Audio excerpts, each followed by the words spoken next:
scary stories. Wow, do I have a crazy story for you guys. Sorry if it's been a little long. This experience has caused me a lot of anxiety, and it actually feels therapeutic typing this out. During my freshman year of college in New Hampshire, a girl in my dorm hall accidentally caused a small dorm room fire by leaving popcorn in too long, like 3 a.m. We all had to evacuate, and the fire trucks came and the RAs made a pretty big stink about it. The girl who lit the fire was the subject of many yik-yak jokes, and I felt bad for her because she really wasn't attractive, and she looked pathetically lonely, and plus causing microwave fires seemed like a pretty innocent mistake for such harsh comments. A couple of days after the incident, I saw her in the resident hall and made casual small talk by asking her how things were popping and kinda just checking up on her because I felt bad. She laughed, and that was kinda it. A conversation of about 2 minutes. Fast forward to a week later, and I hear a knock on my door, and the same girl, who I am now going to refer to as Popcorn, comes literally running into my room with no hesitation. I didn't even tell her my room number, and at the time, I just figured she just saw me go in there once, because she didn't even know my name at this point. It takes me a second to realize that she is in full-blown tears. There is a stranger on my bed in tears, and I am just like, So I counsel her, like the bleeding heart I am, and ask what's wrong. She tells me that the black dining hall cook sexually assaulted her, and the college wouldn't fire him, and she was suffering emotionally because of it. Being a victim of assault myself, I really sympathized with her situation and gave her my phone number in case she needed help. Walking to the dining hall with a safety net and whatnot, I don't take sexual assault lightly. The night after our conversation in my room, I got a call from her to walk her down to the dining hall because the black cook that assaulted her was working that day. I walked her down to get food, and she just lit up like a glow stick, and a whole new person emerged. It didn't matter that her assailant was in the room. She was talking my ear off about Pretty Little Liars, One Direction, etc. A lot of things I just didn't really care about. But then again, she had no one to talk to, and the situation was complicated. I just listened and nodded my head. Over the course of about 2 weeks, give or take, I had walked her down to the dining hall, maybe about 4 or 5 times. She may have been a victim of assault, but she was also a very annoying and unappealing person. For God's sake, she actually talked about herself in third person. Her story about the assault became inconsistent. There was always new major developments about what had happened. The story was changed to something much more drastic and severe. It went from assault to full-on gang rape as her story developed. Then she made a comment one day along the lines of how she wished that someone would drop a bomb on black people so they would finally learn to stop raping. Made me immediately uncomfortable and unsettled. I didn't want to walk her down or interact with her anymore. The week of Thanksgiving reprieve, I went back home to visit my family while Popcorn stayed on campus. During that week, I had 60 missed calls from Popcorn. One day, I even had 20 times the calls in the span of a couple of hours. No normal person does this. Immediately, I saw red flags. When I got back to campus, there was a knock on my door, and sure enough, it was Popcorn, crying again. She tells me that because I wasn't on campus to protect her, she was raped by a Muslim guy while walking to Panera Bread, and the Filipino RA groped her and slapped her boobs. If red flags were being raised, then this was full-blown sirens.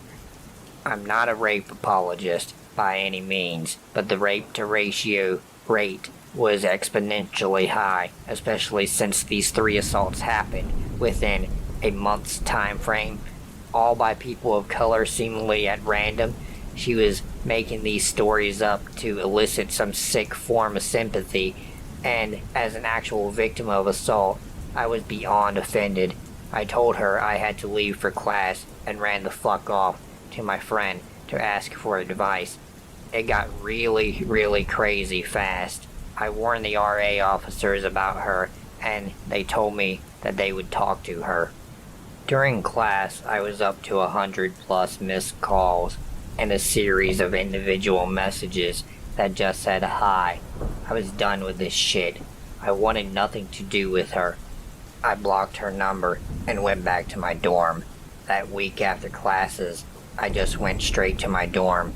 I did not want to see her. One day, I had to go to the bathroom, so I walked to the stall to do my business. I'm just casually in there peeing with my pants around my ankles when Popcorn literally fucking crawls on the bathroom floor and dips her head underneath the stall and says, "Ha, I knew you would eventually come out." I am freaked the fuck out.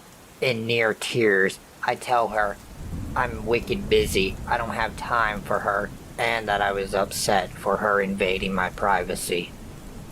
It took a lot of courage to do because I struggle deeply with confrontation. She tells me all about how she is thinking of dying because her mom died when she was young.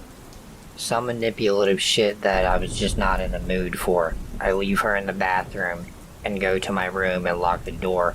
I watched some YouTube and took a nap. When I was rudely awakened by not knocking but pounding on my door, I did not answer. The pounding just continued and got louder. "Open this door or I am going to kill you. Open the door or I will kill you. Open this door or I will kill you." And she just waited and waited outside of my dorm, singing songs into the door cracks for an hour. I was so scared, I just cried and called my dad to pick me up from school. I didn't have many friends that lived on campus, since it was a small college and a lot of people commuted, and this whole situation just made me feel so isolated. My mental health was deteriorating rapidly. The RAs had been informed that the threats made at my door by other students observing what happened, and she was giving a warning, but that was all. One day, I had my boyfriend, who lived 3 hours away at the time, come to spend the night at the college. We had been watching a movie, and now we were napping on the bed when we all hear the door open. Like an idiot, I had completely spaced out and forgot to lock the door. Popcorn comes running in and jumped on the top of us and says, a baby voice, "Popcorn wants cuddles." I was beyond creeped out and was basically screaming, "What the fuck?" My boyfriend, being the no-nonsense confrontational person that he is, told her to get the fuck out of the room. She told him she would, and I quote, "just go and die like her mother did when she was 3 and inject cancer into herself." My boyfriend smiled and said good, and then pushed her out of the room and slammed the door, giving 0 fucks. And I swear he almost slammed her fingers shut. I love him. We reported her to the campus police in the morning, and still nothing major came of it. That was until there was another popcorn fire in her dorm not too far after, and she got kicked out. I wish that's where the story ends, with her, but unfortunately no. After she left the dorms, my resident life became a lot easier. I made a lot of new normal friends, and I was feeling a lot less anxious. One day a girl in one of my classes invited me to go to the mall with her to go get our nails done. Now this nail salon had clear glass so you could see the rest of the outside mall when you were getting your nails did. I'm all relaxed when all of a sudden I see Popcorn's fucking face pressed up against the glass in this nail salon, and she is with a morbidly obese neckbeard I'm getting my nails done, and she is literally staring at me through the window for a good 10 minutes with this man. To say that I was unnerved was an understatement. I told my friend what was going on, and we booked it out of there.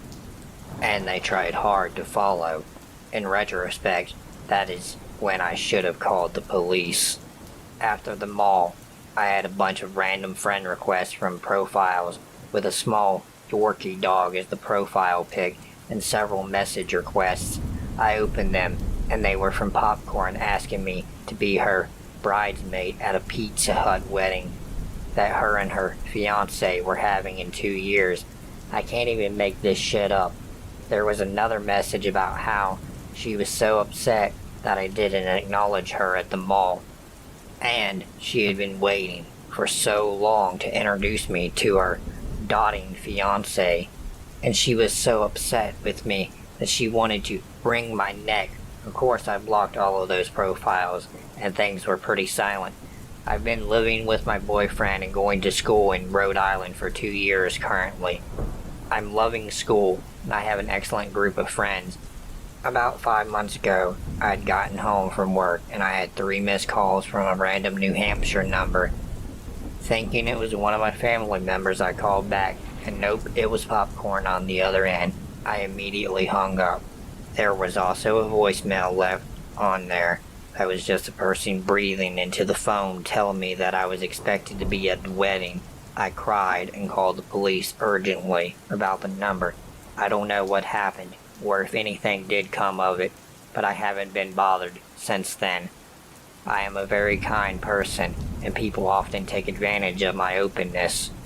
It really is a fatal flaw that I am working really hard on. It's unfortunate that there are so many unhinged and lonely people, but we really shouldn't make it our burden to help them. Sometimes being nice can actually cause a lot of mental strain. To Popcorn, let's not meet again.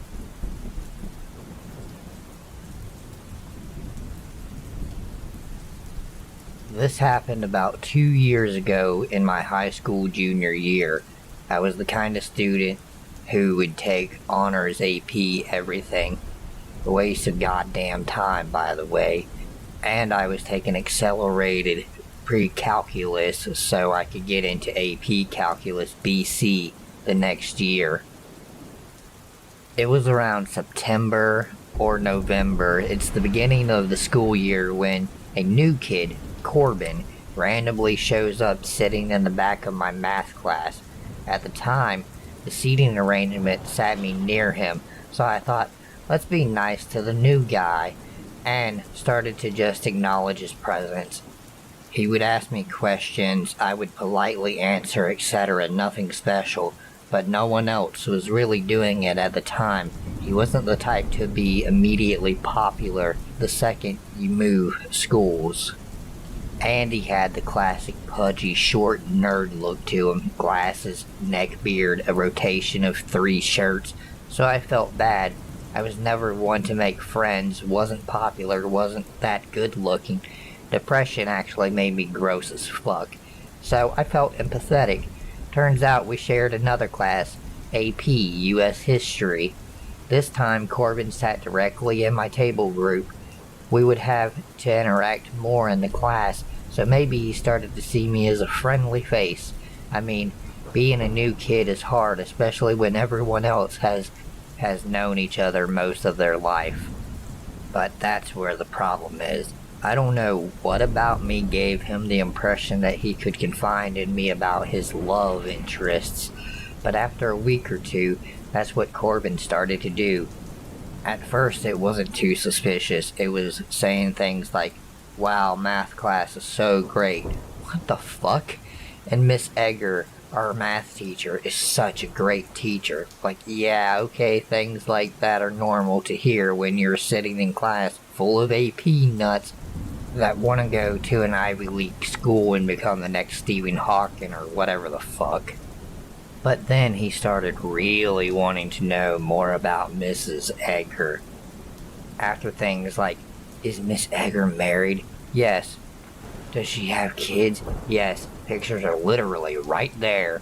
And then he kept saying things like, I want to have all 6 periods of the day be math. And, I don't want to leave math. Why is it such a short period? At this point, I would try to stay away from Corbin. I wouldn't talk to him. I wouldn't look at him, giving signals of, ew, please go away. I had some sort of gut feeling that he liked more than just math. I would literally run from our math classroom the minute the bell rang in an effort to keep him from catching up to me. But he would still fucking find me and say things. I have never power walked so hard in my life, and he still somehow caught up. Impressive in a way. In my history class, we eventually had to do a group project as a table group. It was me, Corbin, and 2 other girls. We had to draw some sort of poster about the Civil War, and I was in charge of drawing most of it because for most of my life everyone knew me as the girl that can draw. I've gone to art school for 8 years, been traditionally taught. I had to draw some sort of southern looking guy, and I guess to him it looked like fucking Joseph Joestar, like the anime character from the Stardust Crusaders arc. First of all, ew. Not ew to JoJo's Bizarre Adventure, but ew to the fact that I just got my years of art practice whittled down to looking like a fucking anime character. But whatever, that wasn't the problem.